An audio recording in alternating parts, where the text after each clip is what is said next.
Naomi Chepkemboi Serem, do swear that I shall always, truly and diligently serve the people and the Republic of Kenya of the office of the Member of the County Assembly of Uasin Gishu, that I shall diligently discharge my duties and perform my functions in the said office to the best of my judgment, that I shall all time respect, uphold, preserve, protect, and defend the Constitution of the Republic of Kenya, and that I shall do right to all manner of persons in accordance with the Constitution of Kenya and the laws and the convictions of Parliament, and I shall do justice to all.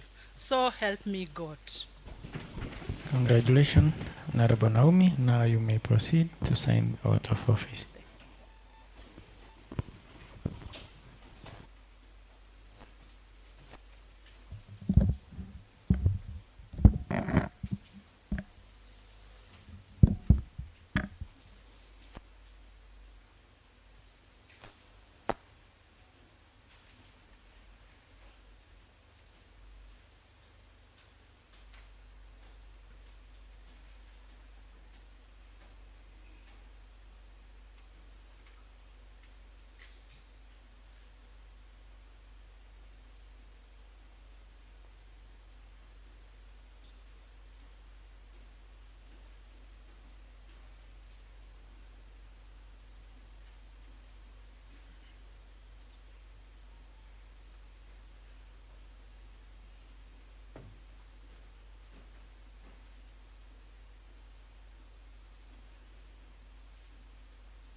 Clerk, you can call the next. Honorable Tirop Evelyn Chepkoech of ID number 29448242, escorted by Honorable Moses Kebene and Honorable Rebecca Sugut.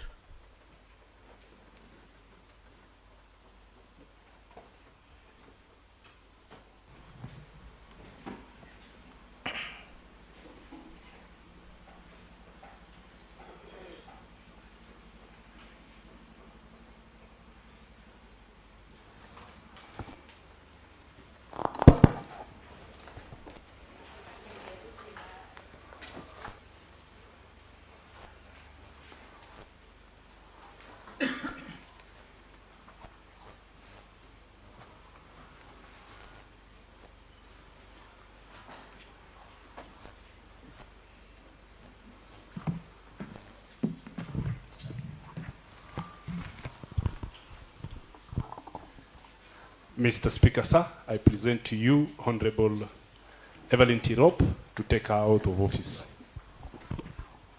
Thank you and welcome, honorable member.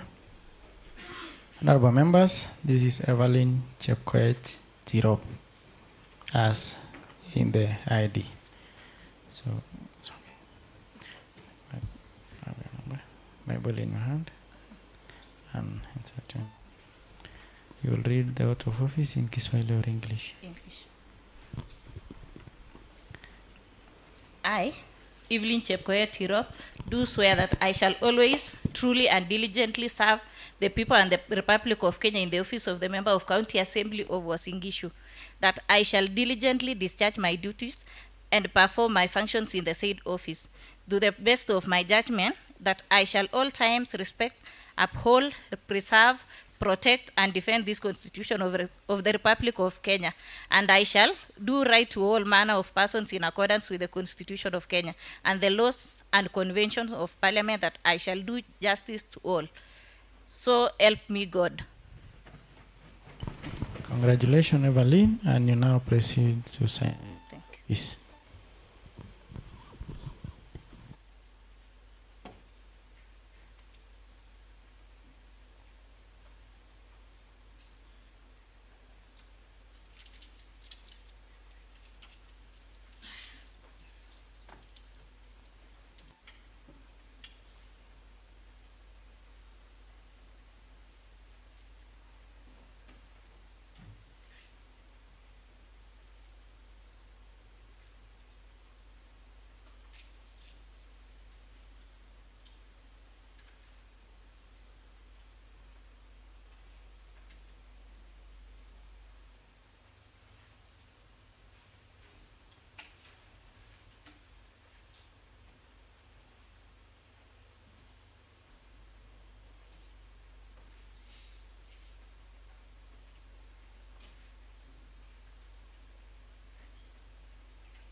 Clerk, you can call.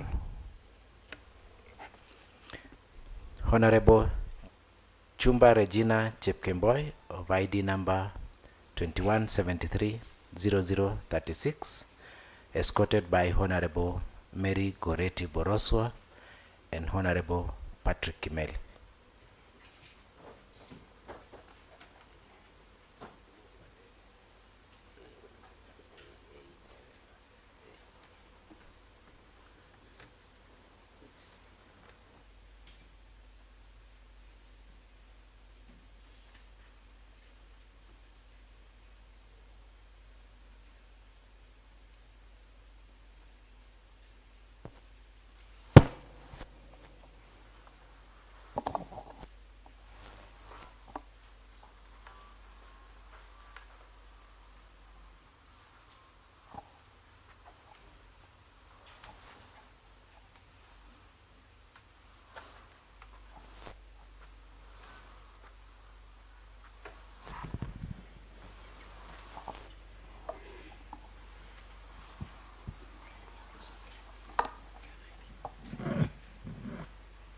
Mr. Speaker, sir, allow me to present to you Regina Chumba for swearing in.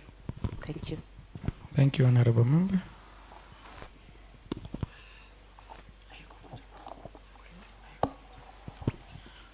Now I present you, this is Regina Chepkemboi Chumba of ID number 21730036.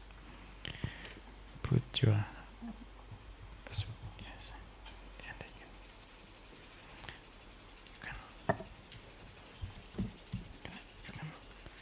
put this one in the Constitution. Yes. Will you read in Kiswahili or English? English. Okay, you will read. I, Regina Chepkemboi Chumba, do swear that I shall always truly and diligently serve the people and the Republic of Kenya in the office of the member of County Assembly of Uasin Gishu. That I shall diligently discharge my duties and perform my functions in the said office to the best of my judgment, that I shall at all times respect, uphold, preserve, protect, and defend this Constitution of the Republic of Kenya, and that I shall do right to all manner of persons in accordance with the Constitution of Kenya and the laws that and conventions of the Parliament, that I shall do justice to all. So help me God. Congratulations, Honorable Regina. Now you may go and sign the oath of office. Thank you.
Clerk, you can call the next person. Honorable Kering Robert Kiptanui of ID number 244-21312, being escorted by Honorable Nicholas Bitok and Honorable Isaac Samuel.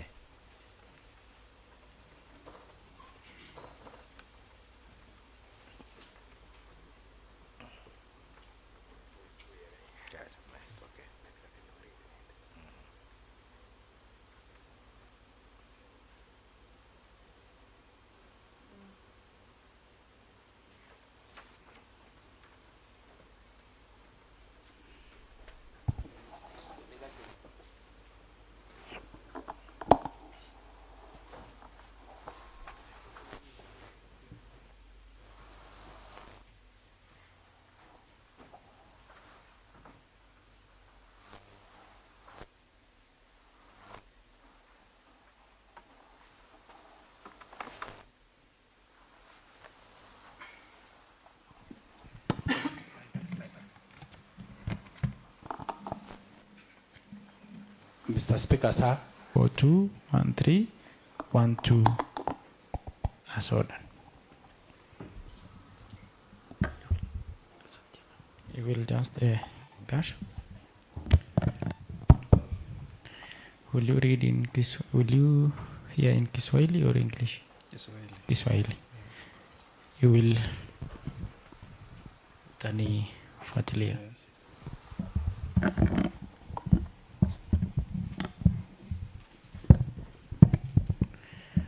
Mimi Robert Kiptanui Kering, Robert Kiptanui Kering, na hapa ya kwamba na hapa ya kwamba katika nafasi zangu safi katika nafasi zangu za afisi ya mwanachama wa baraza la wakilishi wa kaunti la mwanachama la baraza ya wakilishi kaunti, mwanachama wa baraza la wakilishi wa kaunti ya Uasin Gishu, wakilishi wa kaunti la Uasin Gishu, nitatekeleza shughuli na kazi zangu za afisi hiyo kwa uwezo wangu wote. Nitaheshimu, nitahifadhi, nitaitetea na kulinda katiba ya Jamhuri ya Kenya, na kwamba nitatenda haki kwa watu wote kulingana na katiba ya Kenya, sheria na mikataba iliyoidhinishwa na bunge, na kwamba nitatenda haki kwa watu wote. Mungu nisaidie. Mwenyezi Mungu nisaidie. Asante.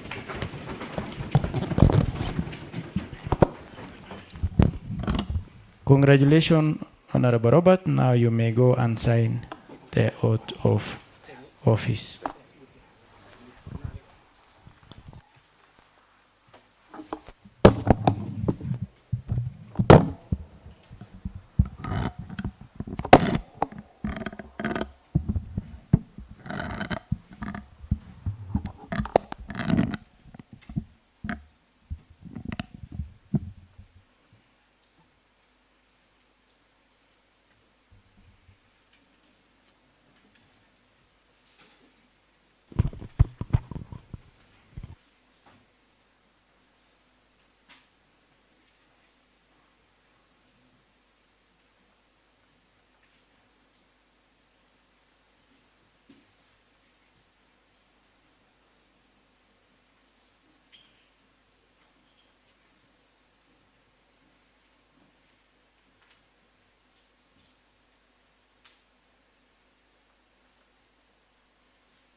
back. You can now proceed to our next person. Honorable Burgay Veronica Chepkemei of ID number 20190476, escorted by Honorable Ezekiel Cody and Honorable Julia Sang.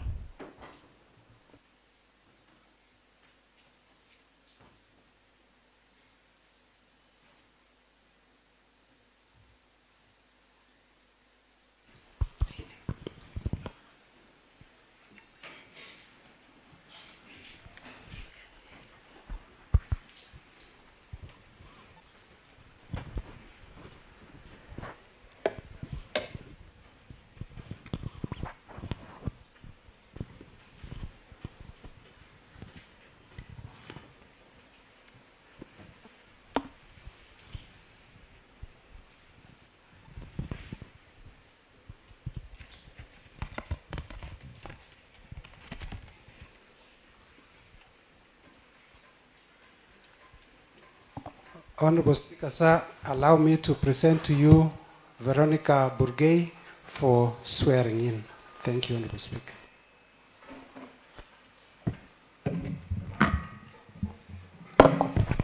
Welcome. Thank you.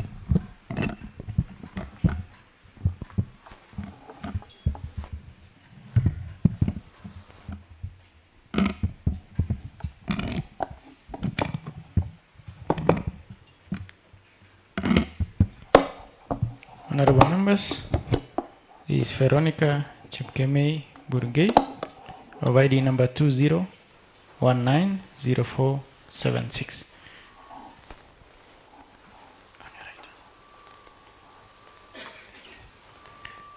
Will you take office in Kiswahili or English? English. It is. I, Burgay Veronica Chepkemei, do swear that I shall always truly and diligently serve the people of the Republic of Kenya in the office of the Member of County Assembly of Uasin Gishu, that I shall diligently deserve my duties and perform my functions in the said office to the best of my judgment, that I shall all times respect, uphold, preserve, protect and defend this Constitution of Kenya, and that I shall do right to all manner of persons in accordance with the Constitution of Kenya and the laws and the conventions of Parliament, that I shall do justice to all.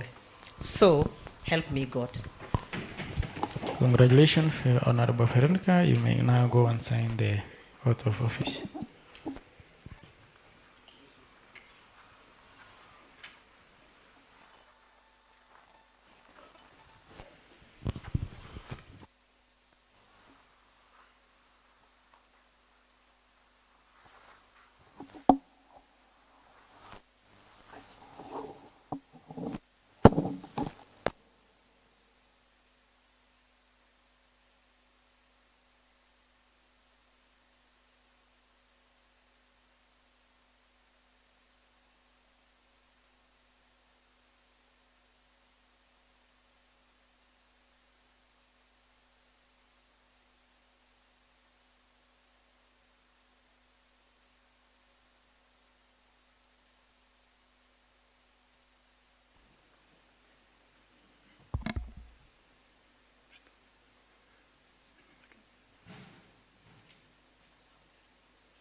Clerk, you can next. Honorable Caroline Cheptanui of ID number 25253229, being escorted by Honorable Moses Kebene and Honorable David Letting.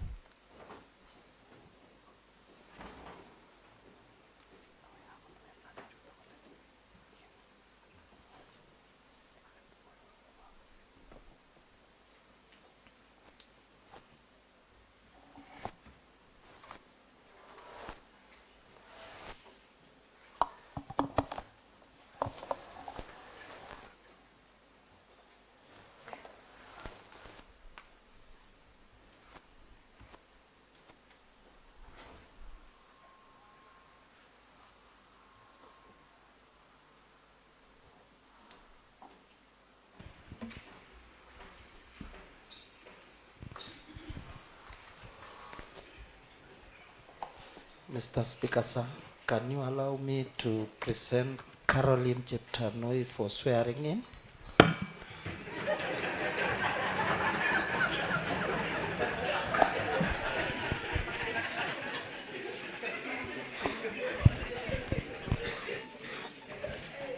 Honorable members, this is Caroline Cheptanui of ID number 25253229.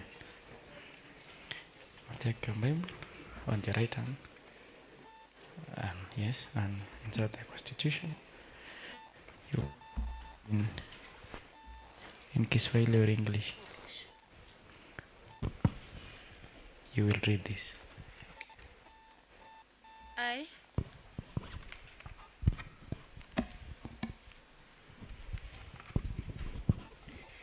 I, Caroline Cheptanui, do swear that I shall always, truly and diligently serve the people and the Republic of Kenya in the office of the Member of the County Assembly of Uasin Gishu, that I shall diligently discharge my duties and perform my functions in the said office to the best of my judgment, that I shall at all times respect, uphold, preserve, protect, and defend this Constitution of the Republic of Kenya, and that I shall do right to all manner of persons in accordance with the Constitution of Kenya and the laws and conventions of Parliament, that I shall do justice to all. So help me God.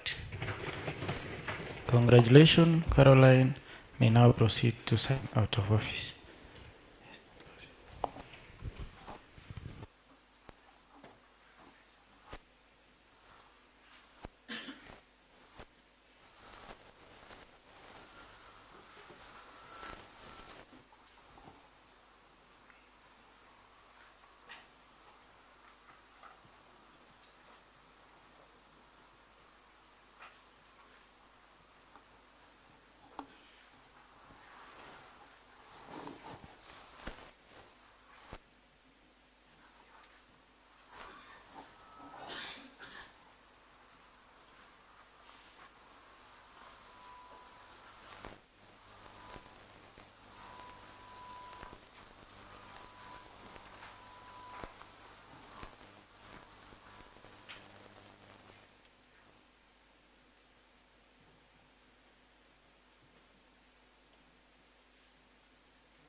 Clerk. Honorable Kiplagat Gerard of ID number 30136976, escorted by Honorable Isaac Samoe and Honorable Evans Kapke.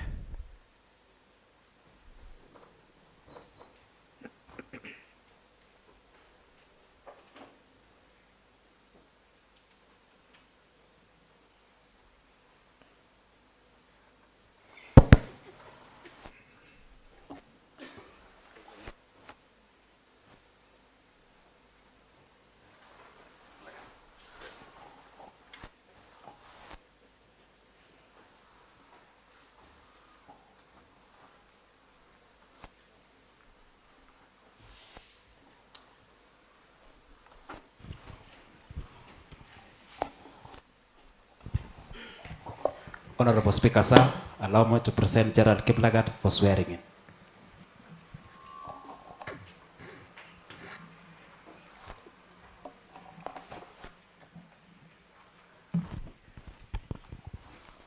Honorable members, this is Gerald Kiplagat of ID number 30136976.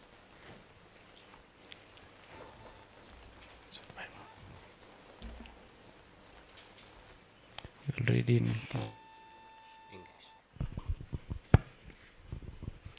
I, Gerard Kiblagat, do swear that I shall always truly and diligently serve the people and the Republic of Kenya in the office of the Member of County Assembly of Uasin Gishu, that I shall diligently discharge my duties and perform my functions in the said office to the best of my judgment, that I shall at all times respect, uphold, preserve, protect, and defend this Constitution of the Republic of Kenya, and that I shall do right to all manner of persons in accordance with the Constitution of Kenya and the laws and conventions of Parliament, that I shall do justice to all. So help me God. Congratulations, Mheshimiwa. Now you can go and sign. Please.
Clerk.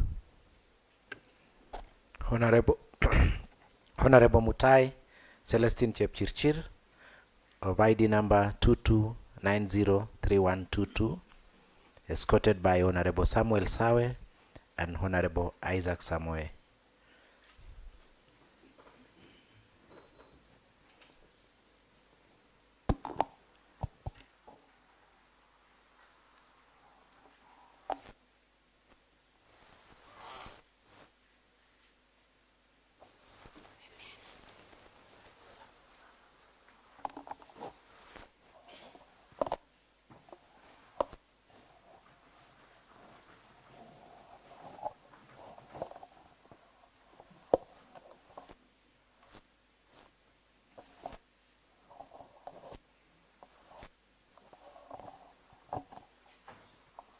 Mr. Speaker, sir, before you I present Honorable Celestine Chepchirchir Mutai for swearing in.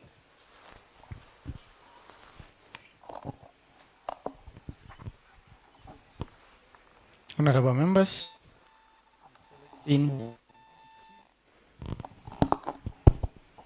Celestine Chepchirchir Mutai, number 22903122. There is my Bible in your right hand. Right hand. Right. Constitution in your. I'll read you the oath of office in Kiswahili or English. Okay. Start from. I, Celestine Chepchirchir Mutai, do swear that I shall always truly and diligently serve the people and the Republic of Kenya in the office of the member of the County Assembly of Uasin Gishu, that I shall diligently discharge my duties and perform my functions in the said office to the best of my judgment, that I shall at all times respect, uphold, preserve, protect, and defend this Constitution of the Republic of Kenya, and that I shall do right to all manner of persons in accordance with the Constitution, in accordance with the Constitution of Kenya and the laws and conventions of Parliament, that I shall do justice to all, so help me God. Congratulations, Honorable Celestine. Now you may proceed to sign oath of office. Thank you.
Clerk. Honorable Ngetich Pamela Chemutai of ID number 12469734, escorted by Honorable Julia Sang and Honorable Richard Kering.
Mr. Speaker, sir, allow me to present you Pamela Jemtai for Ngetich for swearing in. Thank you.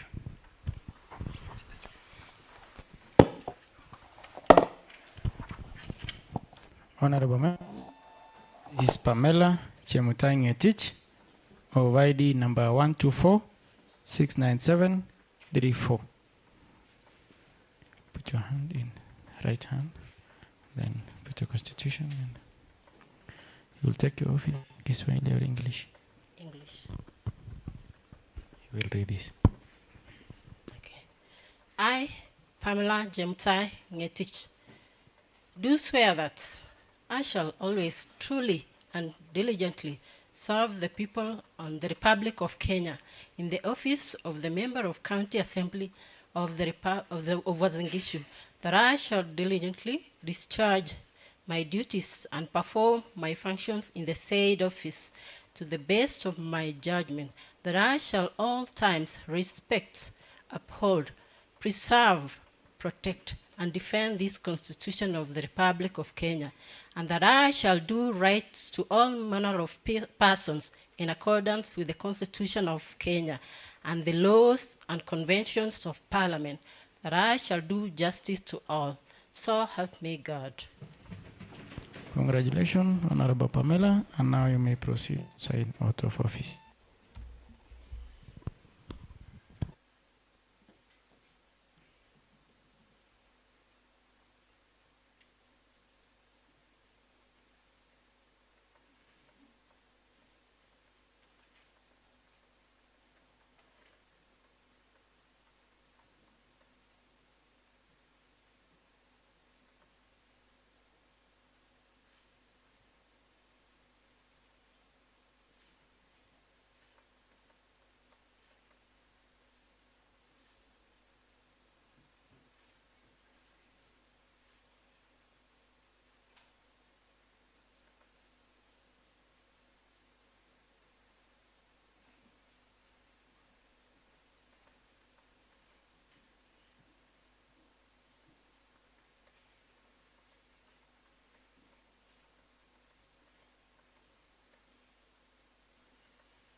Clerk.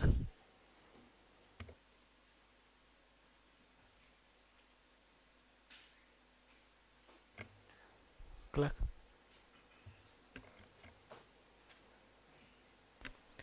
Honorable Sharon Jewel Kogo of ID number 32093567, escorted by Honorable Jonathan Ngetich and Honorable Gilbert Chepkonga.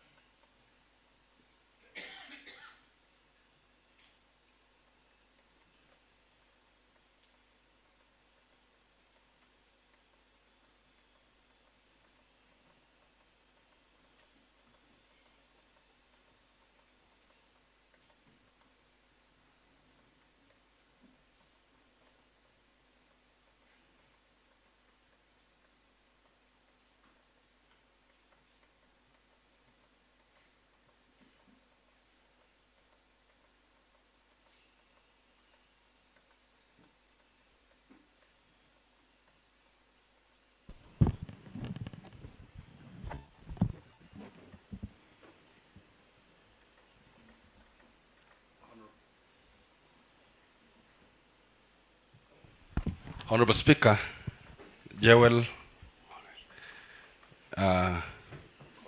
Kogo, for your swearing in for her swear. Allow her to swear.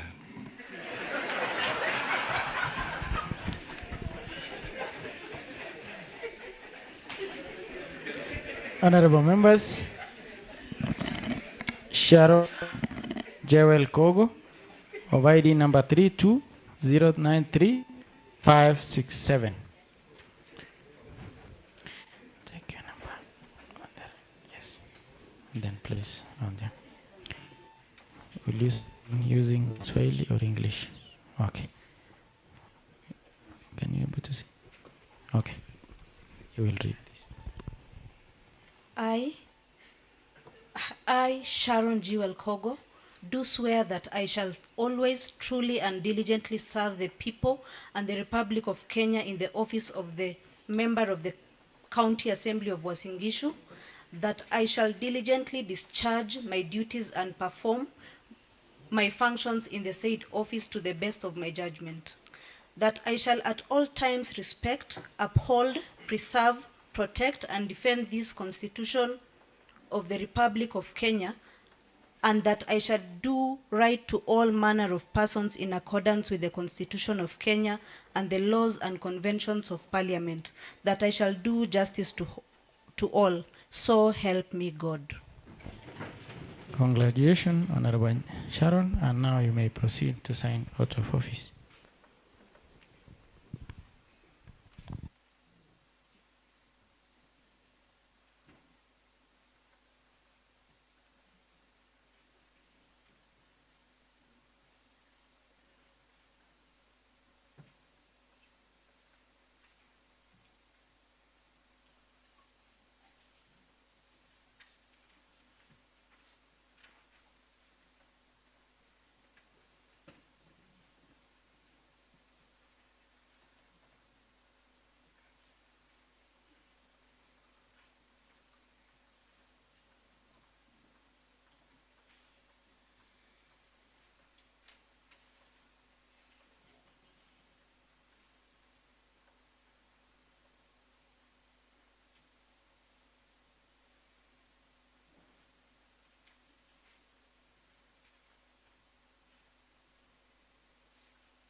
Clerk.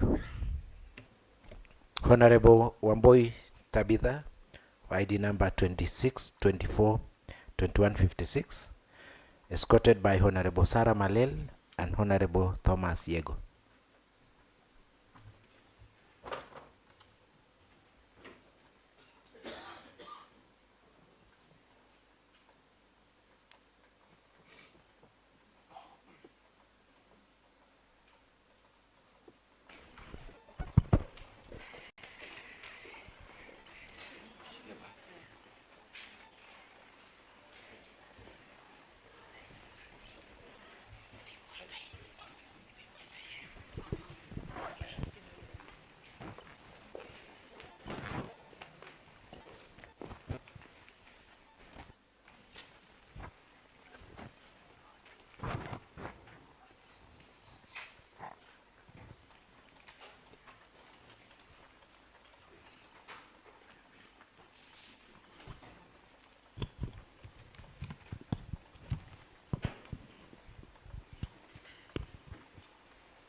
Mr. Speaker, I have the honor to present to you Wamboi Tabitha for swearing in.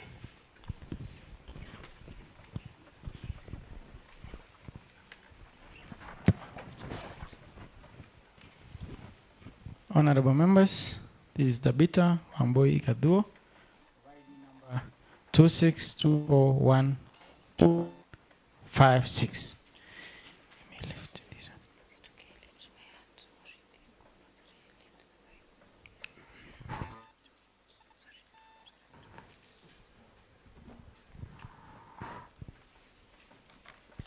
You will do swearing in Kiswahili or English? Okay. We will read this.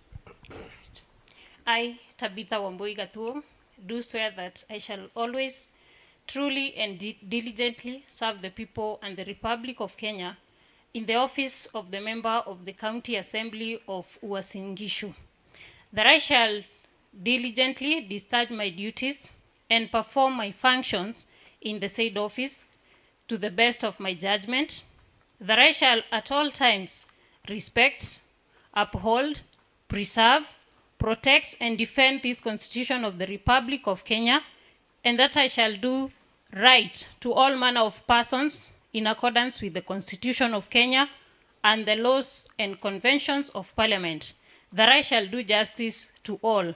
So help me God. Congratulations, Honorable Tabitha, and you now may proceed to sign out of office.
Honorable members, thank you for that patience on that exercise.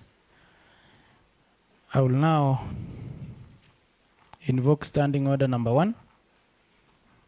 That's in all cases where matters not expressly provided in this by this standing order or any other orders by the County Assembly I will give a period of around 10 minutes for the new honorable members, maybe to, if you have anything to say, or other members, you can congratulate the new members. I will give around 10 minutes to those who are willing to contribute the flow of this motion. Then we will continue. The floor is open. Honorable Goret.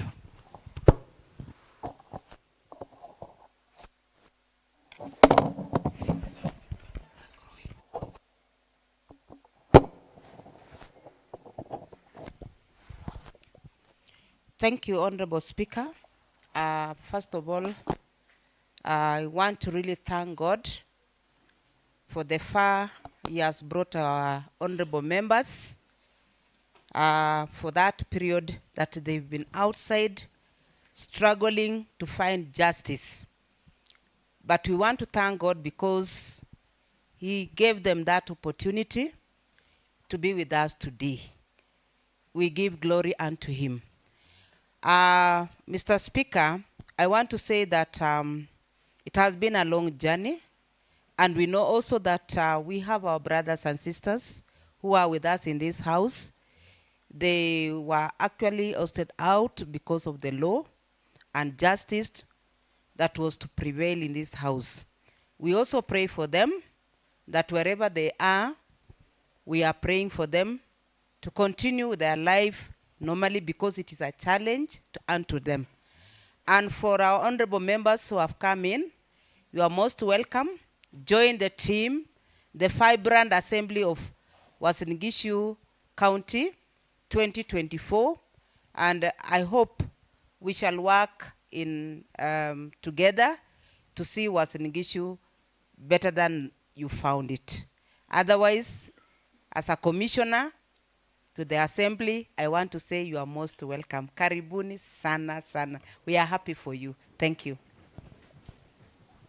Honorable Gilbert. Gilbert.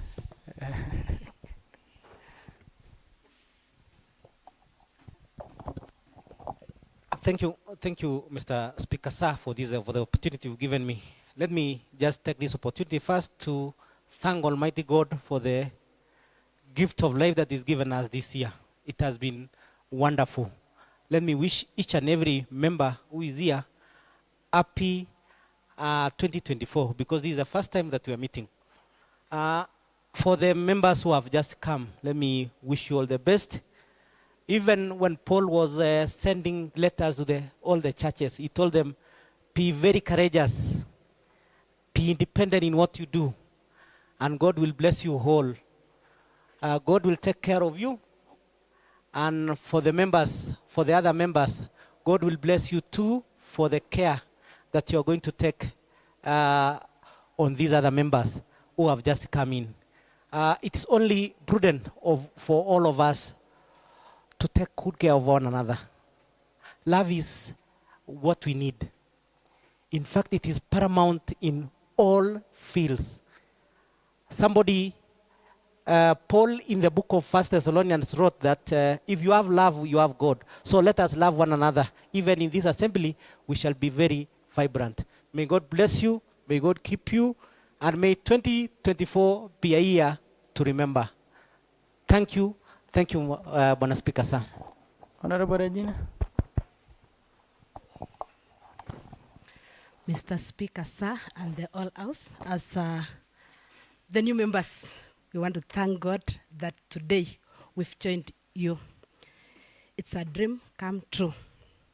We want to assure the house that those of us who are coming to this house, we've come to serve the people of Uasin Gishu.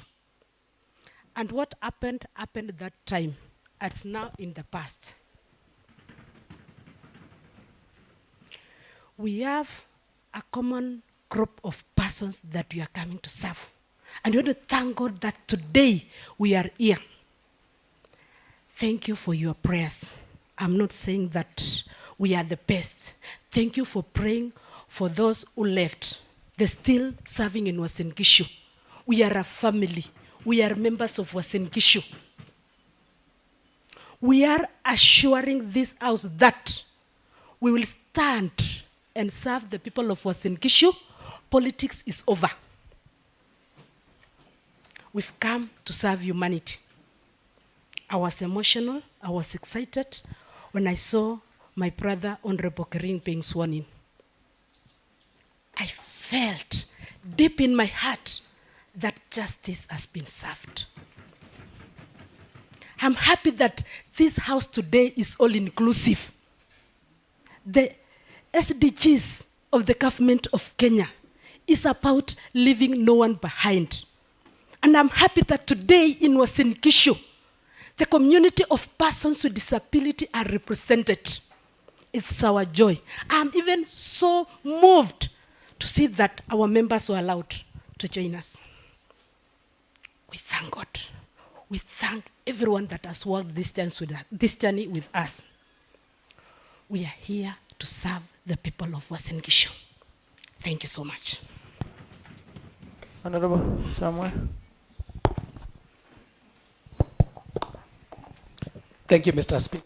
And I want to also to echo my voice by saying congratulations to the new team. I'll only quote only two things. One, I am happy that the County Assembly of Uasin Gishu is now fully constituted. You see, last year, around, was it September or October,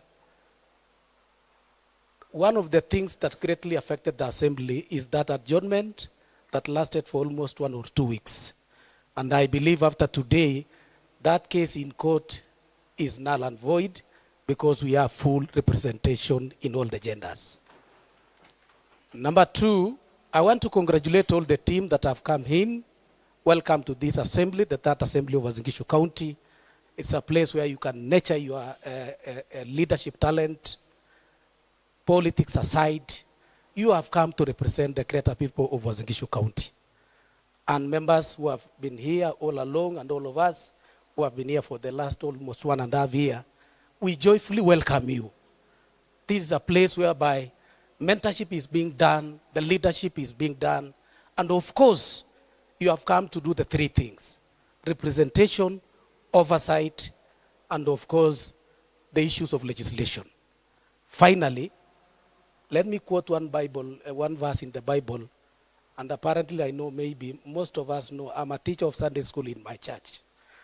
Mr. Speaker, so allow me to quote the book of 2 Timothy, chapter number 4, verse number 7. It says, and it's a verse that is normally used even in funerals, that I have fought the fight, I have kept the faith, and I have won the race.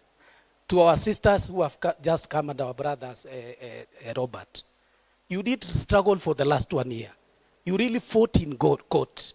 You kept the faith that you want to come and represent the people of Uasin Gishu. And finally, you have won the race today by the swearing in. May God bless you and welcome to Uasin Gishu County Assembly. Honorable Chirchir.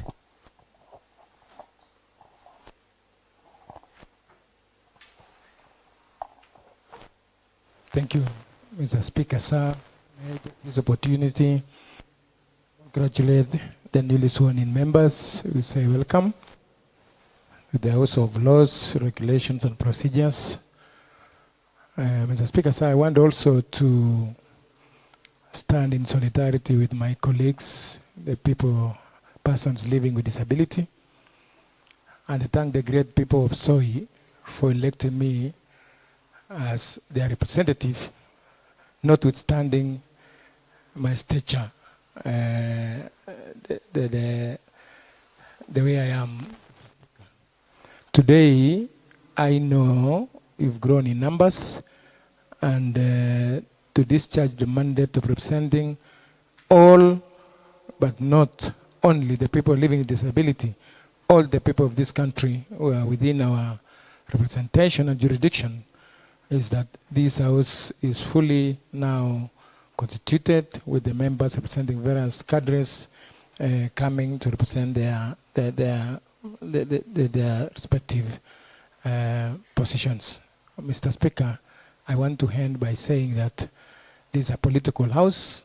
I want to urge the newly elected members to grow in politics. Politics is in this country, politics in the world is where decisions are made. Great decisions are made, and no man is limited. You are allowed to grow in spheres of politics. Thank you, Mr. Speaker. Honorable Nicholas Bitok.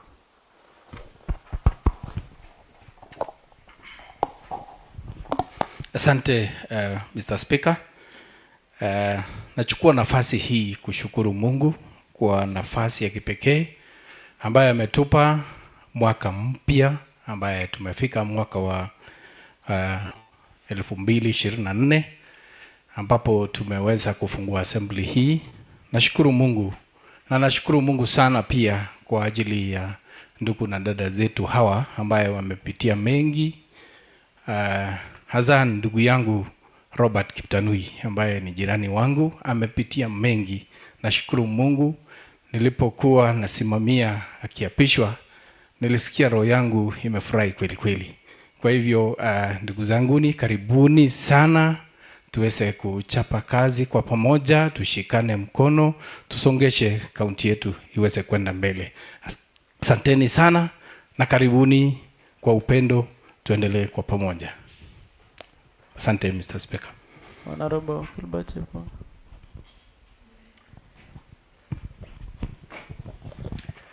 Thank you, Mr. Speaker, for giving me this opportunity to join my colleagues in congratulating the new team that has come. Honorable Speaker, we are now a full house, thanks to the new team. And for the small time we've been together, this assembly, Honorable Speaker, I'm seeing energy. And I believe that our county, Honorable Speaker, is geared towards a great prosperity in terms of serving the people of Uasin Gishu. I want to congratulate you, karibuni sana, if I may use that word, Honorable Speaker.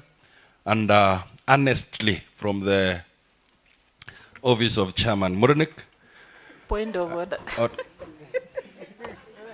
I just want to welcome you honestly, that we are a family, and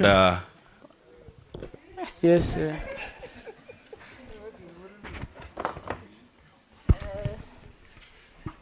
Thank you, Honorable Speaker, for giving me this opportunity. I'm standing on point order, our standing order number 84 on the proceedings of the House, Honorable Speaker. Honorable Speaker, our standing order number 84, section 1 and 2 states that all proceedings of the County Assembly shall be conducted in Kiswahili, English, or in Kenyan Sign Language. Part 2 says, Honorable Speaker, a member who begins a speech in any of the languages provided for under paragraph 1 shall continue in same language until the conclusion of the of that member's speech. Honorable Member, Honorable Speaker, I find Honorable Gilbert out of order, that he needs to stick to only one language, or he uses a very good English quotations so that we don't quote them wrongly. Thank you, Honorable Speaker. Honorable Thank you. I know you have understood the parliamentary language very well, so you are Yes. out of order. So using that term, apologize to this House. Thank you, Honorable Speaker. I profusely want to say that the name Chairman Muranik, I think I've and made my Honorable Chepkonga. I think I have pronounced myself. Thank you, Chairman. I apologize. Thank I you. apologize profusely to the House for using those terms in this House. Nonetheless, Honorable Speaker, I meant well for Honorable Sato, who got to understand what I meant, is that, Honorable Speaker, I just stood here to welcome the honorable members. The new honorable members, ladies and gentlemen, welcome to this House. This House, I want to agree with the membership and the honorable Speaker that it's a house of rules. And much obliged, Honorable Speaker. But let me add by saying that welcome, Honorable. Thank you. Honorable Moses Kibene.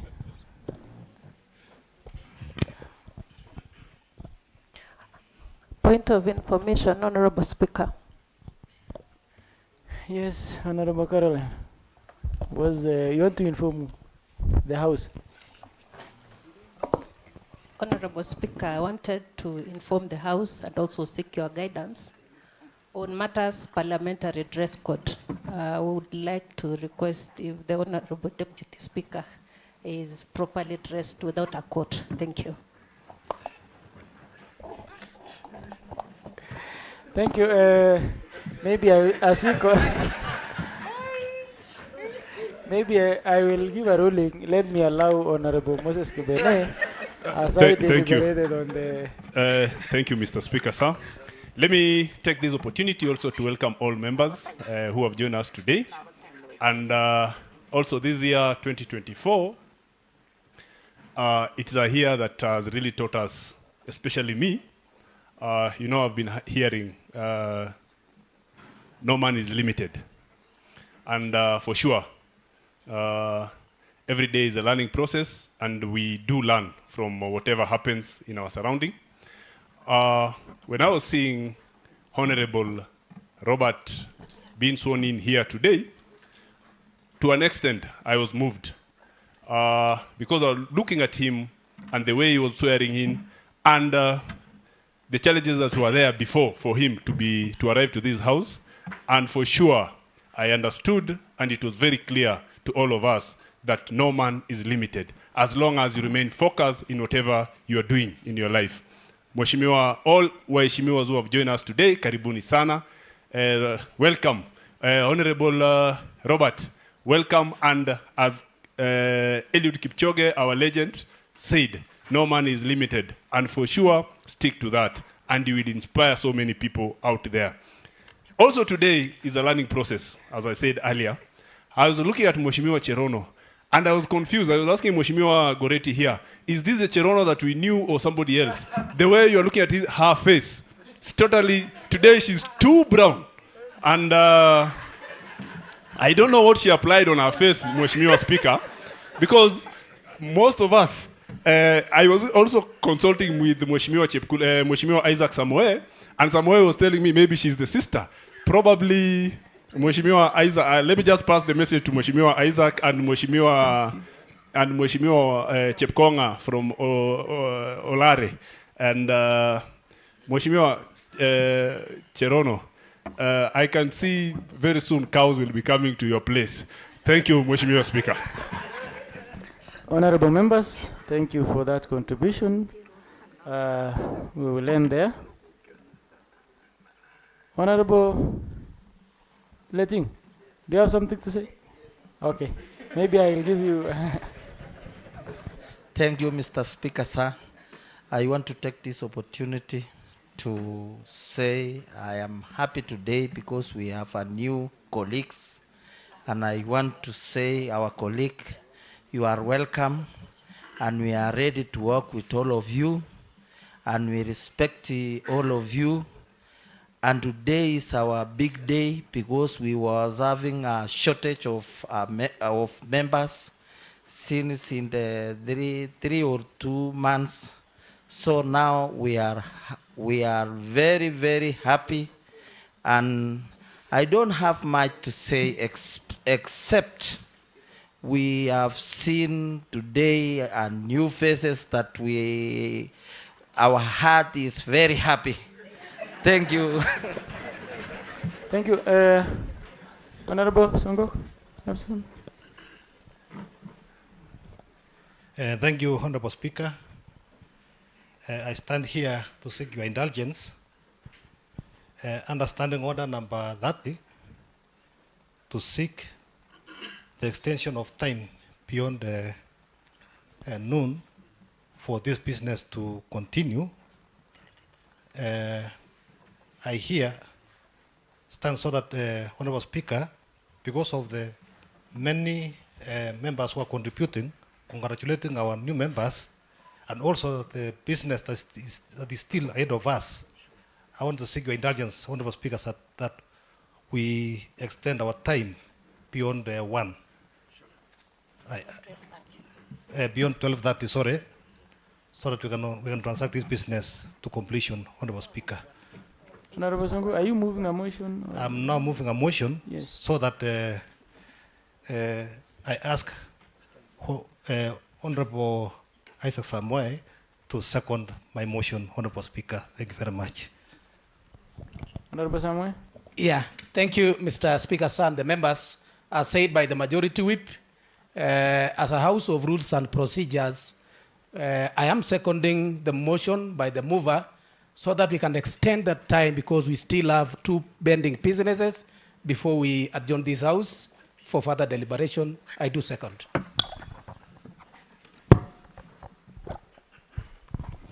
Honorable members, as moved by Honorable Chief Whip, I will now propose a question that we extend these sittings until we finish the business of the day, as communicated by Honorable Chief Whip. Debate. Honorable Caroline. Thank you, Honorable Speaker, for giving me this opportunity to contribute to the motion that we extend our engagements in this floor today to the time that might be outside what is prescribed in our standing orders.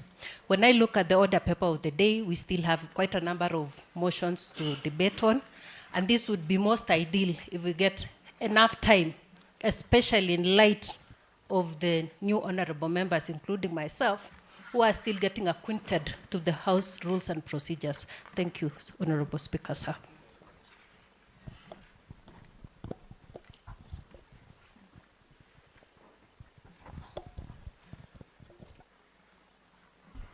I'm seeing there is nobody contributing for the, so I choose you. Silence means you are in acceptance. I will now put a question that these county assembly sittings do proceed until we finish business of the day. Will as many of the similar opinions say aye? Aye. Will as many of the contrary opinions say nay? The ayes have it. Thank you so much. Clerk.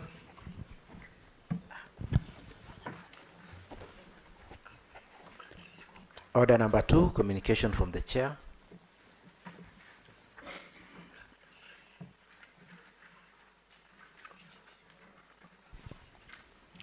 Honorable members, I'm in receipt of communication from the county secretary. Request for information on memorandum of understanding between county government of Uasin Gishu and Moisoi Farmers Cooperative Union, and committed to Committee on Cooperatives and Enterprise Development. Number 2, total receipts and of expenditure for financial year 2022-2023, and committed to Committee on Finance, Budget and Appropriation. Number 3, forwarding of Facilities Improvement Financing Bill, FIF Bill 2024, now committed to Health Services. Number 4, reply for requests of information on project implementation reports as for proposed erection and completion of drugstore warehouse, gatehouse, biodigester and civil works as requested. I commit these to Committee on Implementation. Forwarding of Model Intergovernmental Conditional Allocation Transfer Agreement, and commit these to Finance and Budget and Appropriation Committee. Number 6, reply for request of information on petition on Pioneer Area Block 1, ETEC 664, and Pioneer Area Block 1, ETEC 666, committed to Joint Committee on Lands and Housing, Lands, Housing and Urban Development. Number 7, an invitation to County Action Launch Forum on Alcohol and Drug Control. It's committed to Health Services. Number 8, Investment Authority Public Participation Forum on the Draft Investment Promotion and Facilitation Bill 2023. Committees to Finance and Budget and Appropriation Committee. I've received another communication from CCM in charge of Finance and Economic Planning on the quarterly reports and financial statements for Uasin County funds for period ended 31st December 2023, and committees to Finance, Budget and Appropriation Committee. I've also received another communication from Uasin County Civil Society Network requesting to present findings and recommendations on the status of Uasin County Rescue Center and committees to Labor and Social Protection Committee. Thank you, honorable members, for that. Clerk. Order number 3, messages.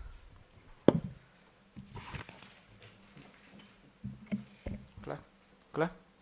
Order number 4, petitions. Clerk. Order number 5, papers. Clerk. Order number 6, notices of motion. Honorable Majority Leader.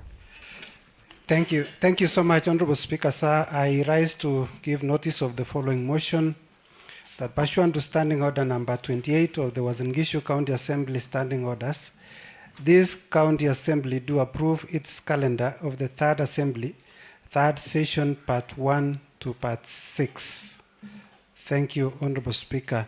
Honorable Speaker, if you may allow me also to move to give notice of the other motion, that is pursuant to Uasin County Assembly Standing Order number 31.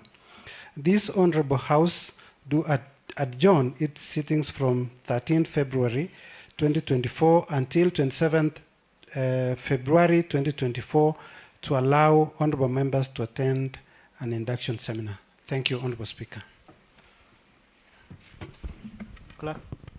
Order number 7, statements. Clerk. Order number 8, motion. Honorable Majority. Honorable.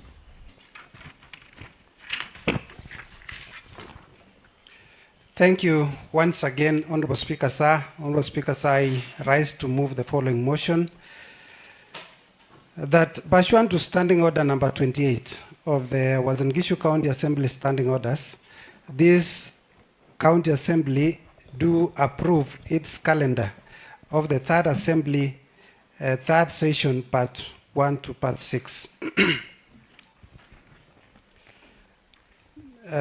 Honorable Speaker, as I move this motion this afternoon, Honorable Speaker, allow me also to join my colleagues in appreciating the activity that has gone on in this assembly today, and that is the swearing in of the new members. We are so excited, Honorable Speaker, as the leader of majority party. All the members you've sworn in this morning, Honorable Speaker, belong to the ruling coalition and our ruling party, UDA. I am so excited and happy to welcome all the honorable members. It is so exciting to serve humanity and especially to serve in a county such as Uasin Gishu. Uasin Gishu, Honorable Speaker, as we know, is the county number 1, and we are so excited to have the new members, as been said by my colleagues. We have new faces. We have faces who are full of energy to serve the people of Uasin Gishu. And therefore, I know, Honorable Speaker, that the business in this house will go a notch higher because I see people who are vibrant, people who are willing, ready to serve the people of this county. I know the two honorable members who have members with disability.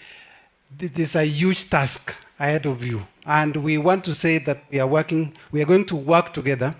I know there's a lot of expectation from the members of this county, especially those people with disabilities, because they expect so much from us. And you being the eye of the people with disabilities, we are going to support you. We are going to support each other so that the people of Uasin Gishu can get the services that they need. So, Honorable Speaker, as members of this county assembly, we want to thank God. That's it, Honorable. Yes.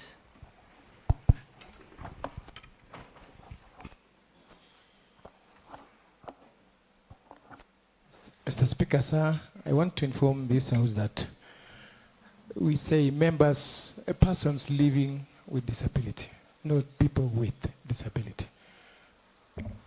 Thank you, Honorable Chirchir. As you all know, learning is a continuous process. It's a continuous process, and we are able differently. Thank you. Honorable Majority Leader has learned, and he will continue learning. Thank you. Thank you, Honorable Speaker, for that protection. Thank you, Honorable Member, for the information.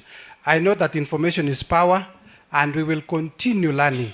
I knew it was people living with disability, but then I was told in the last meeting, but they are not living with disability. They are people with disability. So I don't know. I'm lost, Honorable Speaker. Maybe when we go for induction, that is an area that we need to further explore. Honorable Isaac Chirchir is also a member living with disability. I am also one, but we will continue learning. So, Honorable Speaker, I want to move this motion and say that, and submit that we have a proposed calendar for this third assembly and the third session of this third assembly. Honorable Speaker, if you can allow me to run through this proposed calendar so that members can peruse and so that members can approve. Honorable Speaker, we start this session from today, 13th February 2024, and this part 1 will run through up to 28th February 2024, and thereafter, Honorable Speaker, in this part 1, we shall proceed for a short recess, a very short recess of 10 days, and that is from 29th February to 11th March 2024. Honorable Speaker, for the sake of the new members, recesses are necessary for the House because sometimes we get huge businesses and items to consider, and sometimes we need time to go and look at those reports, consider the reports, and bring them to the House for adoption. So we have 10 days from 29th to 11th March. Honorable Speaker, the second part, that is part 2, begins on 12th March 2024 up to April 10th, 2024. In that part 2, Honorable Speaker, we have another recess of about 1 month from 11th April to 13th April, 13th May 2024. That is about 1 month, Honorable Speaker. We realize that we have so much programs, so much activities, and that is the time that we will consider. It is important that we also take that time, as we did in the last recess, to engage with our members of the public, our electorate, so that we can have their views to bring to the House. Third, part 3, Honorable Speaker, begins on 14th May 2024 up to 19th June 2024. Thereafter, Honorable Speaker, in that part 3, we will have a short recess of about 10 days, and that is from 20th June up to Monday, 1st July 2024. Then that takes us to part 4, Honorable Speaker, which is, it begins on Tuesday, 2nd July 2024, up to Wednesday, 7th August 2024. In that part, Honorable Speaker, we will have a short recess of almost 1 month from 8th August 2024 to 9th September 2024. Honorable Speaker, the next part, part 5, is beginning on 10th September 2024 to Wednesday 23rd October 2024. And in that part, Honorable Speaker, we'll have another short recess of about 10 days, and that will take us from Thursday 24th October to Monday 4th November 2024. The last part, Honorable Speaker, in November will begin on 5th November to 4th December 2024. And in that part, therefore, Honorable Speaker, we have our long recess, which begins on 5th December to next year, 11th February 2025. This is similar to the recess that we have just ended yesterday, which means that we take a lot of time to be with our families, to be with our electorate, to gather views and proposals from the wards so that we can bring them to the House for consideration. Honorable Speaker, as has been said earlier, this is a House of Rules and Procedures. This is one of the documents that will guide the deliberations in this House. Only to note that we have two types of sittings in the Assembly. We have the regular sessions, the regular sittings. This is the regular sittings, but sometimes we are called upon to sit and consider matters of urgent, of county importance, which are of emergency in nature, and sometimes we are required to request for special sittings. Special sittings, Honorable Speaker, for the sake of the new members, there is a procedure for requesting for a special sitting. Sometimes we are required because of the nature of activities that come along. And therefore, Honorable Speaker, this is the regular sittings, and I want to request the House that we adopt this calendar because, Honorable Speaker, we have so much, but if we do not have a plan, how do we engage ourselves on the activities that come before us as a House? And therefore, Honorable Speaker, I wish to request this House that we agree with this proposal, and so that throughout this session, the third session, the third means, a session means 1 year. From June, from September to December of 2022, it was considered as a session, though it was short, and last year we had our second session, and so this year, this is our third session. Honorable Speaker, our normal sittings begins at 9:30 to 1 p.m. as is indicated in our standing orders, and that is on Tuesday morning and Tuesday afternoon. We have another session on Wednesday morning and Wednesday afternoon. Afternoon session begins from 2:30 to 6:30 in the evening. Therefore, members are called upon to sacrifice their time for the sake of the people of Uasin Gishu. I know for those of us who are professionals who have worked in public service, worked from 8 to 5, but here we sacrifice our time because of our people, and therefore our afternoon sessions extends up to 6:30 p.m. Sometimes we are called upon even to extend our sittings up to 8, 9, depending on the activities and the businesses that we have. So, Honorable Speaker, the special sittings shall be notified through Kenya Gazette as per Standing Order number 29. And the mode of engagement in this Assembly, Honorable Speaker, is both physical, where members come to sit here, and occasionally we also engage electronically.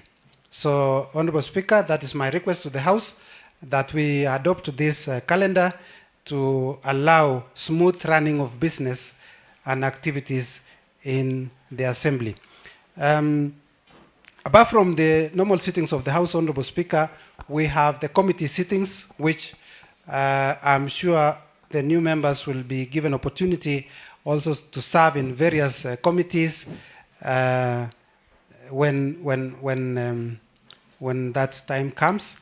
I believe that, Honorable Speaker, when we go for induction, that's a time that members will also have an opportunity to engage members of various committees so that, Honorable Speaker, we can serve our people better. So with those few remarks, Honorable Speaker, allow me to request the Honorable Amos Kiptanui, the member representing Rescos, to second. Thank you, Honorable Speaker. Honorable Amos. Thank you, Honorable Speaker, for giving me the opportunity. And Honorable Speaker, before I make my contribution, allow me to join with the rest of the honorable members who have expressed their sentiments over our new nominated colleagues who have just been sworn in. So, Mr. Speaker, I want to congratulate them for the swearing in and wish them well in this new assignment. I just want to say, court's time is the best. I know you are asking yourself a lot of questions. Those colleagues who are here before, they have their questions. And all that I can say is that we wish everyone all the best, for God knows each and every event that is happening under the sun. Honorable Speaker, allow me to second the motion that has been moved by Honorable Leader of Majority, Honorable Choi. And Mr. Speaker, I second the motion on the adoption of the proposed calendar for this third assembly and also the third session of our calendar in regard to the regular sessions that we have as an assembly. Just as it has been said by the mover, Honorable Speaker, I second this motion because this calendar has provided a very comprehensive schedule of our plenary session. And Mr. Speaker, that is the time that we do business in this house, maybe for the purpose of our new colleagues. And Mr. Speaker, as it is well stipulated in the Constitution and the County Government Act, that the role of members of County Assembly is legislation, oversight, and representation. And during the regular sessions of the plenary, that is the time that we do legislation and representation in relation to our function as it is well stipulated in our Constitution. Mr. Speaker, it's my humble request that now that we have different recess dates, that is the time that we do use to do the oversight and also part of the representation. It's very difficult to separate these three functions. And Mr. Speaker, I want to request this Honorable House to support the adoption of this calendar because it is very flexible in regard to the activities of this County Assembly, Mr. Speaker.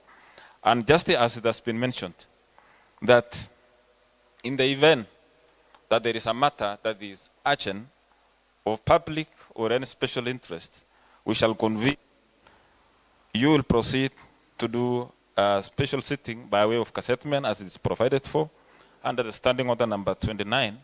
And so there is no reason why any member will give a contrary opinion to the calendar that is before us, because it has offered. When you look at the papers, the documents that have been supplied with, there are some notes which are specified, especially on the time that we are going to sit in this house. And I want to appreciate the fact that the time has been adjusted from 12:30 to 1 p.m. so that it can accommodate. I think out of experience that we have had in this house, Honorable Speaker, is that members have a lot of engagements of representation in the morning. I know members, you understand that better. Early in the mornings, when you visit to the respective homesteads of these honorable members, they do a very well-coordinated representation, up to around 8, 9 thereabout.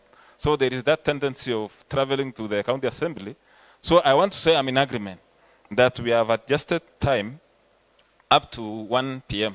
so that members don't interrupt sessions with a point of order of moving a motion, of adjusting the time. So that is a very important thing that I have noted in this motion. And then, Mr. Speaker, I also appreciate the mode of transacting business in this House, that we can do it physically or electronically. We just want to request our able clerk who is here with us that they need to do something more on the electronic part of it so that we can have a seamless flow of information, and also for the benefit of the members of the public to understand what is happening here. And Mr. Speaker, I also want to make another request that this schedule should be put in the County Assembly portal for members of the public to understand. You see, at times, there will be a complaint that, oh, you've lost, you are not seen at the ground. And it has to be very clear. And maybe for the purpose of the new members who have just joined us, is that you expect some discussion outside there. That, and with your permission, Honorable Speaker, to use Kiswahili, that kabla hujakuwa MCA. I think majority in Honorable Amos, the standing order is very clear. And I think Deputy Speaker had read about the standing order. So you can acquaint yourself with the standing order. Okay, thank you. I've said I want to put it in quotes, with your permission, sir. Okay, proceed. Thank you, Mr. Speaker, for that permission. Just to inform and to build the capacity of the new members that, you see, before you joined this House, you had plenty of time to be with your families, to meet with your friends, to do your work. I just want to give you an in that things have changed. When you look at this calendar, most of the time, you'll be required in this plenary. And that time, now your friends, your families and colleagues will say, siku hizi umechakuliwa, umeanza kutuhepa, umeanza kupotea ground. Hawajui that you are dispensing a very important business in this House. Just for your information. Thank you, Mr. Speaker. So, Mr. Speaker, I just want to say this calendar is accommodative, it's flexible, and I want to request my colleagues that we support adoption of this proposed calendar during this third session. Thank you, Mr. Speaker, and I do second. Thank you, honorable members. I will now propose a question that pursuant to standing order number 28 of the Uasin Gishu County Assembly standing orders, this County Assembly do approve its calendar for the third assembly, third session, part 1 to part 6. Debate.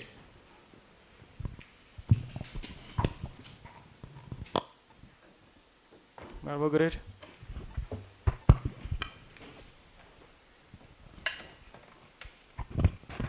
Thank you, Mr. Speaker, sir. I want to support that this outdo adjourn to allow the members. Point of information. Sorry, Mr. Speaker. I do support that we do support the approval of the calendar that has been given by our leader of majority. That this calendar will allow us, Mr. Speaker, to have our sessions and also the short recess that are stipulated in the calendar and also the long recess. Mr. Speaker, sir, I want to say that this calendar will allow the Honorable House to dispense some of the activities that are to run in this House according to the calendar. And this is also, Mr. Speaker, to allow honorable members plan in advance as per the calendar, because as it is said by Honorable Amos, that in most cases, the electorates think that honorable members maybe do run away from them. But that is not the case, Mr. Speaker. It is because of the commitment that is scheduled as per the calendar. And we want to say that, Mr. Speaker, this calendar is very important. In every event that you are running, definitely, Mr. Speaker, you must have a plan. And this is a roadmap of this house. When you have the calendar of events, definitely it will allow you to plan in advance, to know where you are supposed to be at a particular time. Therefore, Mr. Speaker, I want to support that this calendar is adopted and approved by the honorable members. Thank you. Honorable Caroline.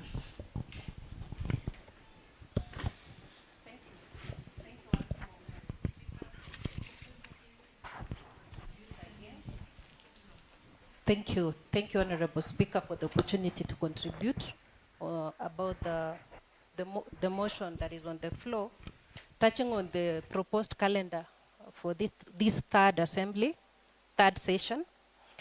Gladly, this calendar is balanced in every perspective, and it is going to give us a compass or a roadmap into which direction we should take in the activities that surrounds matters legislation, representation. We know also the budgeting process is about to begin, or another stage of the budgeting process is going to begin, and anything touching on oversight. Honorable Speaker, my reason for supporting this motion also is that much of it is actually touching on the plenary sessions, which are very demanding and rigorous. Members, in most cases, once they come here in the morning, you realize that they sit throughout the day. And even much as we have breaks from time to time, you realize that they are required to come in as soon as the session begins. And so you find that the plenary sessions takes the whole day. So having these breaks where we are having some dates for recess is going to give members an opportunity to mingle with the electorate, especially for those who are representing the wards, and for those who are representing the special categories, especially my neighbor here, Honorable Robert Kering, who is representing the PWDs, and Honorable Regina. They'll be having an opportunity to interact with the special category of people who they represent, and myself who is representing gender, and my fellow honorable members who are representing the youth. This will be an opportunity for them to go and relate with them on matters touching on youth, on matters people who are able differently, and on matters gender. I feel that it is also an opportunity for members to look into opportunities to go and do site visits, especially for matters touching on committees. For example, the health committee, from time to time, they are required to visit the health facilities that we have across the county. And this demands time out of the plenary session. So I feel that this calendar meets all those needs, and that's why I stand today to support. Thank you, Honorable Speaker. Honorable Thomas.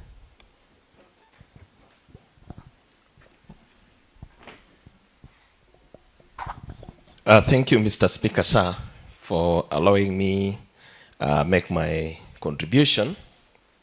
First, Mr. Speaker, before I contribute to this motion, I want also to use this opportunity, Mr. Speaker, to first thank God for the 5 years in us and enabling us to meet here again once a new year. Mr. Speaker, I also wish to congratulate the new members who have joined us, and I want to say that you are welcome. We'll continue, we'll serve, and I believe we'll make Uasin Gishu a better place. Mr. Speaker, on this proposed calendar, Mr. Speaker, I want to thank the leadership of this House for coming up with this calendar. Mr. Speaker, this, the way I've seen it, is actually favorable and good, that it will give us time to handle issues that we have in the various areas we represent. So, Mr. Speaker, I support. Thank you.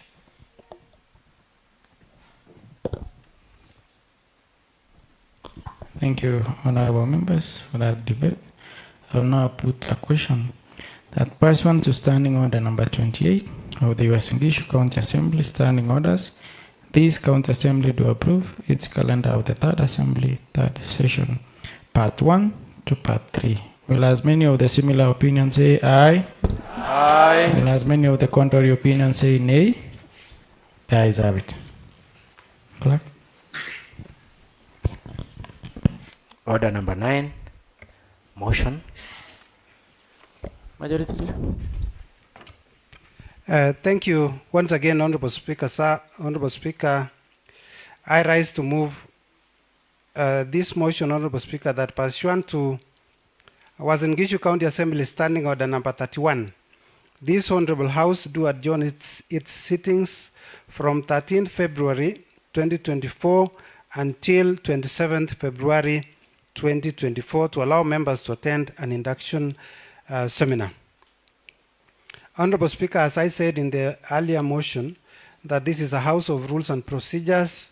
This is also another avenue, Honorable Speaker, to respect the rules of this house, because, Honorable Speaker, we have just sworn in our members who are, as some of them have already alluded, they are willing, they are ready, they are passionate to serve the people of this great county.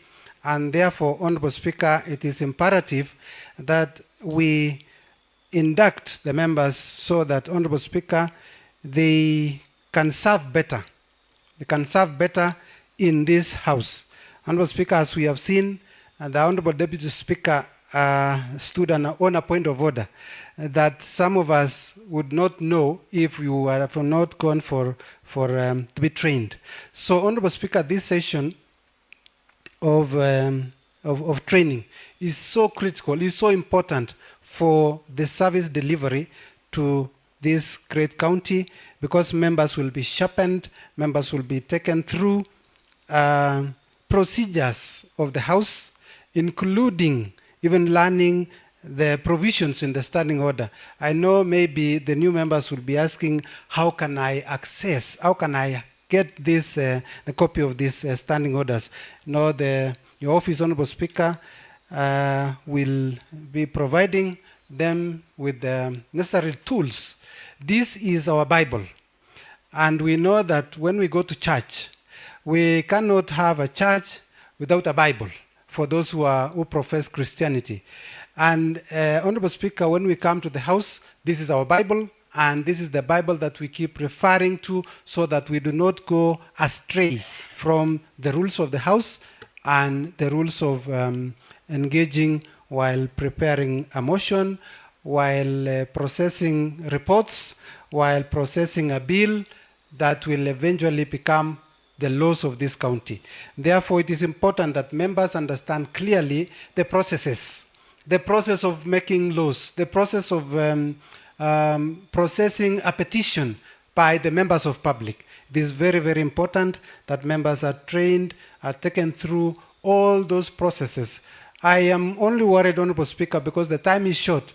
As we saw in the calendar, that we have so much activities in a short time, and therefore it is important that we get the concepts right so that we can use the shortest time possible, efficiently process all the documents and the businesses that come before us.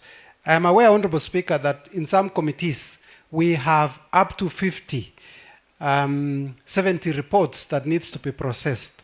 So therefore, we need members to be thoroughly equipped so that they can process those businesses in the shortest time possible to allow the members of this great county to access services by the other arm of government. So, Honorable Speaker, I request the House that they agree with this request for adjourning our sittings from 13th, which is today, up to 27th February, so that honorable members can be trained, can be taken through all the issues that I've mentioned, and when we come back, we will be ready to serve.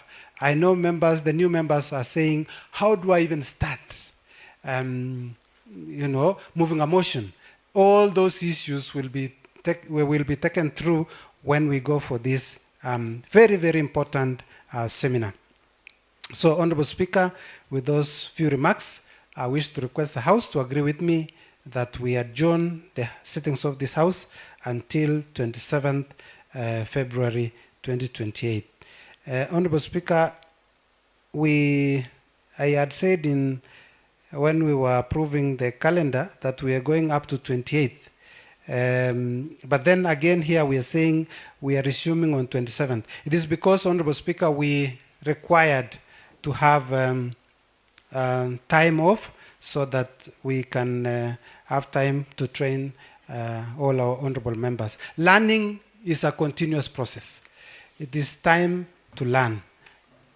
Thereafter, after 27th, it will be time to serve. And therefore, with those few remarks, Honorable Speaker, allow me to request the Honorable Sarah Malel, the member representing Kimumu, and our Deputy Speaker to second. Thank you, Honorable Speaker. Honorable Deputy Speaker. Thank you, Honorable Speaker, for giving me this opportunity. As I stand to second the motion that has been moved by the Leader of Majority, first and foremost, I would like to take this opportunity to thank the Almighty God for His love and care since we last year adjourned to this particular new year that He has allowed us to see of 2024.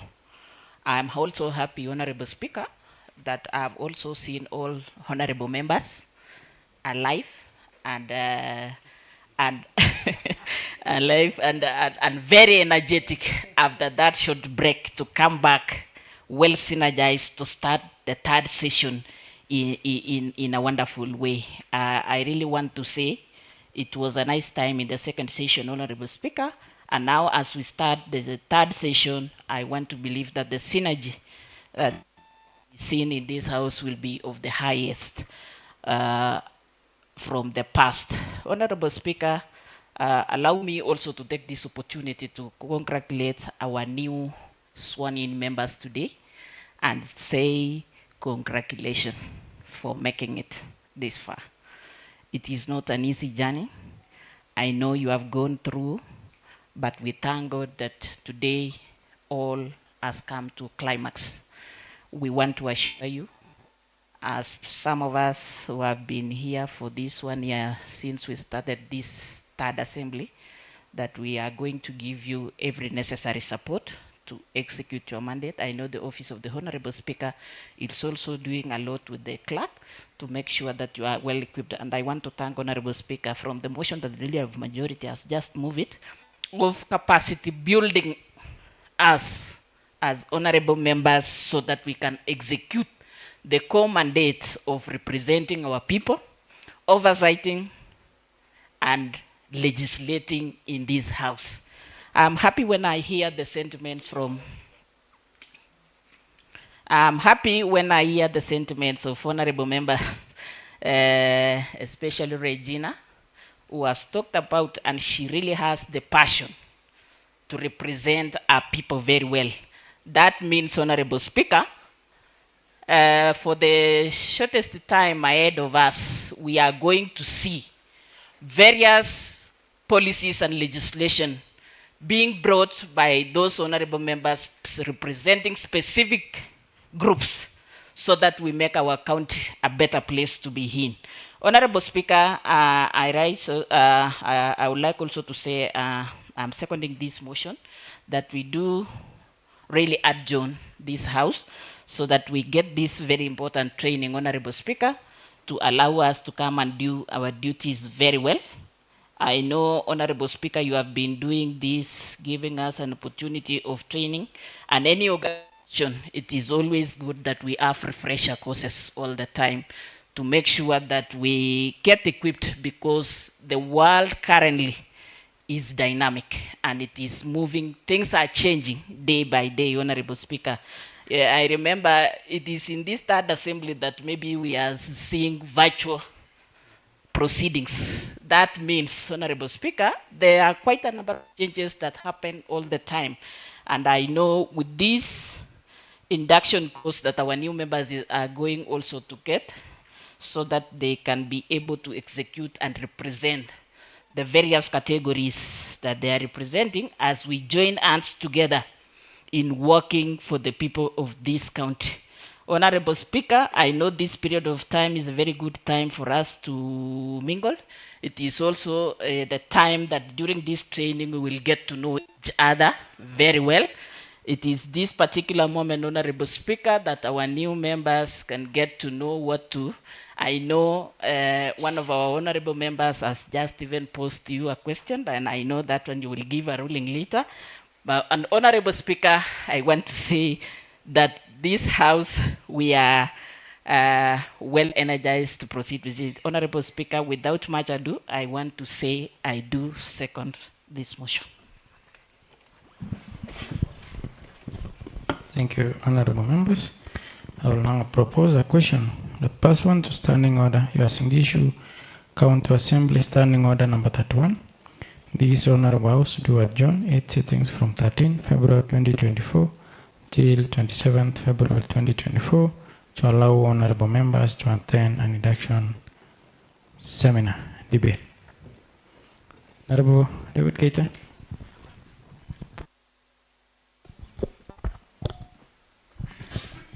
Thank you, Honorable Speaker, for the opportunity. And before I proceed, I want to use this chance to congratulate the new honorable members. Congratulations, honorable members, and welcome. I used to see your names, and now today I'm seeing you live the way Honorable Dia said. I know you are still learning.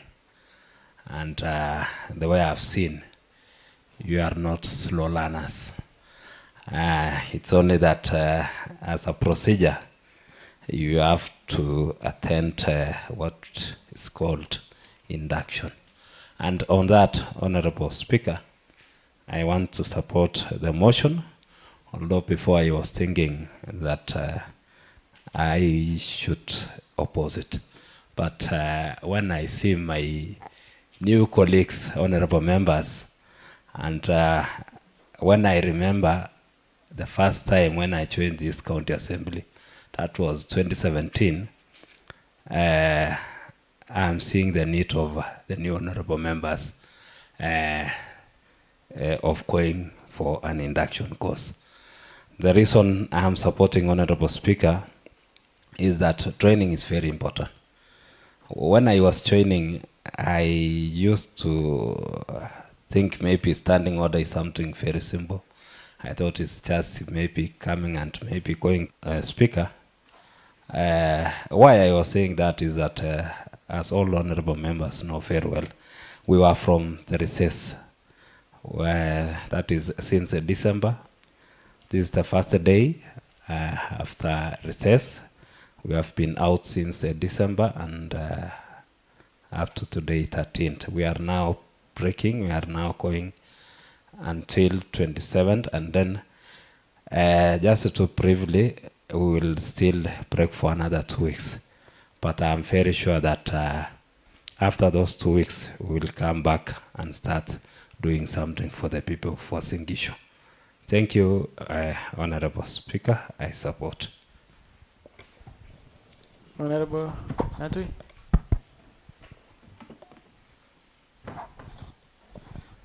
Basi kwanza nataka nisema asante Bwana Spika kwa nafasi hii, na pia niendelee kwanza kabisa uniruhusu nikubalie ni wakaribishe waheshimiwa ambao wamejiunga na sisi. Niwaambie karibuni, mjihisi huru, mjihisi nyumbani. Hivyo basi nataka tu niseme ya kwamba asanteni kwa kufika kwenu. Natumai itakuwa ni funzo katika si Wasingishu tu, lakini pia katika taifa letu la Kenya. Na hivyo basi nataka niseme nawapa hongera kwa kuweza kujumuika na sisi. Nikiendelea kuunga mkono motion ambaye tuliweza kupewa na kinara ya walio wengi katika jimbo letu la Wasingishu, nataka niseme ya kwamba ni wakati mwafaka tuweze kupata nafasi hii ili tuweze kupata mafunzo na wenzetu, aswa sana ni kwa sababu ya wenzetu ambao wameingia, wako na sisi na wana mafunzo yoyote. Hivyo basi nataka niseme naunga mkono kabisa 100% tuweze kuwa ama tuweze kutoka, na ikiwezekana iwe ni haraka sana, ili tusisimamishe shughuli za bunge letu la Uasin Gishu. Hivyo basi nataka niseme ya kwamba naunga mkono, na nataka niendelee kuomba Bwana Spika, kama ingekuwa masaa tungeenda leo, lakini ikiwezekana hata twende kesho itakuwa ni bora zaidi. Hivyo basi nataka niseme naunga mkono. Honorable Patrick.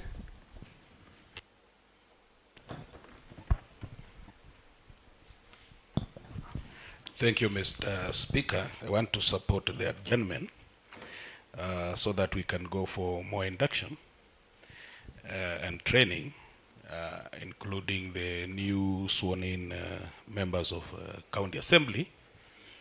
It is my joy, as you said, Mr. Speaker, that learning is a continuous. When I came here and we were sworn in, I started learning from here. I wanted to know who is clerk and what is his job. I asked Honorable Senior Amos, the member representing Rescos, why is the maize here? And when it is here, if it is taken down the other part, what does it mean? And being senior, he explained that to me. And when you set the date for the induction, I really learned a lot. If we are allowed, I'm ready also to learn more as you induct the new ones. We also here will be learning a lot because there is no end of learning. We want to make sure the standing orders are in our fingertips. You can use it well. And also, I want to thank you also. During the last training, you brought good people who trained us and gave us much information, much needed information. And I believe it has helped us through up to now. And so I support the adjournment so that we go for more learning, more training, so that we continue making Uasin Gishu County Assembly very vibrant and serving the people of Uasin Gishu. We've been having a lot of petitions coming in. We've seen members of Uasin Gishu, our people in Uasin Gishu, bringing petitions here because they have faith in your leadership and faith with their members of County Assembly. That's why they bring here petitions. And we are up to the task because of the trainings that we got from here. Just to add on, I want to congratulate the new sworn-in members of the County Assembly. We want to say welcome and may God bless you so much. For those colleagues who left, we wish you well. We wish them well and we are praying for them wherever they are. May God bless you and thank you. Honorable Celestine.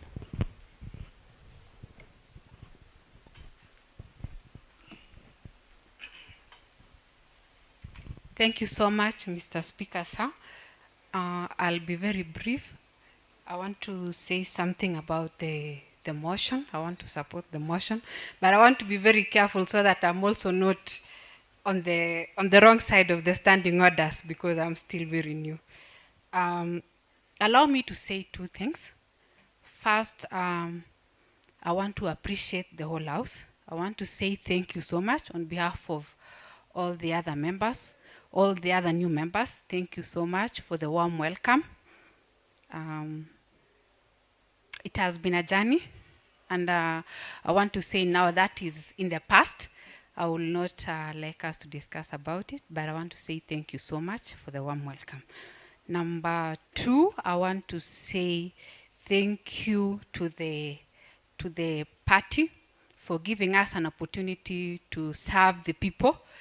And I want to say more so thank you so much to the leadership of the UDA party for allowing us to serve in the capacity of the nominated member of the County Assembly. Lastly, because I want to be brief, I want to support the motion. I think we actually need so much the induction seminar, because at some point I felt like I thought we were going just us, but at least now I've understood as I was following the proceedings, I've understood that we are all going, and at least it will be so good for us in terms of bonding and even in terms of understanding the standing orders. Thank you so much. I support the motion. Honorable Chirchir.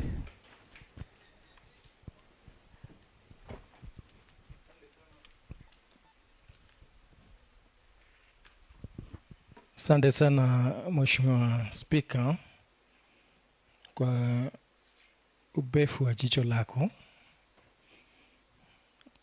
Mheshimiwa Spika, nataka kushukuru tunapoendelea kupatiana shukran kwa sababu ya uteuzi na kuapishwa kwa wenzetu. Tunaunga mkono 100% kuahirisha kwa vikao vya bunge hili kwa muda usiozidi siku 14. Hili kupa fursa wenzetu ambao wamejiunga na sisi kwa muda uliopita usiokuwa mwingi kwamba wajifunze kuhusu kanuni za bunge hili, Mheshimiwa Spika. Pia Mheshimiwa Spika, kujifunza kuhusu jinsi ambapo wataileta hoja katika bunge hili. Kila wakati wanapotangamana na wananchi watakuwa na fursa ya kupata hoja kutoka sehemu ambao wanawakilisha na pia kutoka kwa wananchi wa Uasin Gishu, na pia zile hoja ambazo wanaashiria wenyewe kuileta kusaidia katuzi letu ili kuendelea. Mheshimiwa Spika, bunge hili Mheshimiwa Spika, wakati mwingine kuna taarifa ambazo zinatolewa katika bunge hili, tunaita katika lugha ya Kiingereza statement time. Ni kwamba ili kujua ile wakati mwafaka wa kuleta taarifa hizo, Mheshimiwa Spika, itakuwa ni vyema sana wakipitishwa katika vipengee tofauti za kanuni za bunge hili ili wajue ile orodha ya mambo vinavyoendeshwa katika vikao vya bunge. Mheshimiwa Spika, kutakuwa na hombi nyingi ambazo tunaziita petition kwa lugha ya Kiingereza pia, Mheshimiwa Spika, ambazo zitatoka katika tabaka mbalimbali za kaunti letu na kazi mbalimbali za kaunti letu. Hombi hizo Mheshimiwa Spika, itakuwa vyema hao wakilishi wote wakijua jinsi ya kuipokea na kuiendesha hombi hizo kutoka kwa wananchi wetu. Mheshimiwa Spika, Mheshimiwa Spika, napendekeza na naiunga mkono kuahirisha kwa vikao vikao vya bunge ili tupate wakati mwafaka pia ya kutangamana na kujua na kuiana pamoja katika kama jumba kimoja cha katusi hili. Asante Mheshimiwa Spika, naunga mkono kuahirisha kwa kikao hili. Asante Mheshimiwa Spika. Asante Mheshimiwa. Mheshimiwa Kering.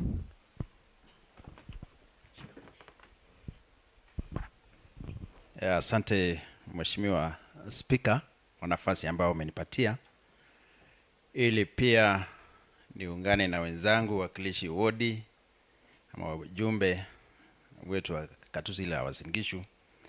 Na kwanza Mheshimiwa Spika, niseme niwapongeze wenzetu ambao wameingia, na aswa nisikose sana kumkaribisha mjumbe teule ambaye ni kutoka wodi ya Ngeria, Pamela, ili kule wananchi pia wasiseme si kumkaribisha kule bungeni. Nasema karibu sana, nikiungana na wale wengine pia karibuni ninyi nyote. Tuseme kwamba kazi sasa tuhudumie wananchi. Karibu sana Mheshimiwa. Na vile wenzangu wengi wamesema, kazi baada ya hii funzo kule mali tutaenda kwa hii mafunzo, tutaungana pamoja, tushikane pamoja. Ile mwaka moja imepita ni kama vile Biblia inatuambia kwamba yule aliyeokoka samani na jana na juzi, wokovu ni ngapi? Yule mwaka mmoja imepita na leo tutakuwa pamoja bado. Kuna mengi tutawafunza tunapoenda mbele. Lakini ya muhimu, wana speaker, ni kwamba tulipofika hapa pia sisi tulipata kwamba wale viongozi walikuwa mbele yetu walituambia bado hatujajuana. Na mpaka leo bado hatujajuana. Tuende tujuane zaidi, na tunaendelea kujuana. Na pia mengi vile wengine wamesema pale ni kujuana zaidi. Na kule ni kujuana, kujuana. Kwa hivyo asante Mheshimiwa Speaker kwa nafasi hii, na niseme ninaunga mkono kuwairishwa ama nyumba hii hadi tarehe hiyo ambaye tumeitaja, tarehe 27. Asante sana Mheshimiwa Speaker. Thank you. Thank you, honorable members. I will now put a question. That pursuant to standing order number 31, this honorable house do adjourn its sittings from 13 February 2024 until 27 February 2024 to allow honorable members to attend an induction seminar. Will as many of the similar opinions say aye? Aye. Will as many of the similar contrary opinions say nay? The ayes have it.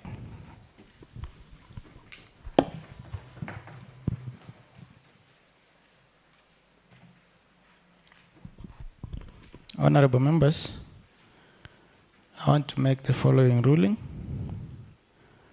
as requested by one honorable member, that one of our member is not fully dressed. I want to make the following rulings under Speaker's rules. Number 6, dress code. I know for those who don't have will be provided with the Speaker's rules. Members are required not to enter the chamber, lobby, lounge without properly dressed. A proper dress means a coat, collar, tie, long trousers, socks and shoes, or service uniform, or decent national dress for men and equivalent standard for women with hats optional. So in this case, honorable member, Honorable DS is fully dressed and in accordance with the Speaker's rules. Thank you so much. That is my ruling. Thank you, honorable members. Since there is no any other business, this ouster, I've been told after this, you are invited for lunch. All honorable members, together with your families, you are invited for lunch at Poor Place. That is across this road of Honorable Gilbert Chepkonga going to Ainapkoi. So you are all welcome, and we will talk when we reach there. Since there is no any other business, since this house stand adjourned till 27 February 2024 at 9:30 a.m.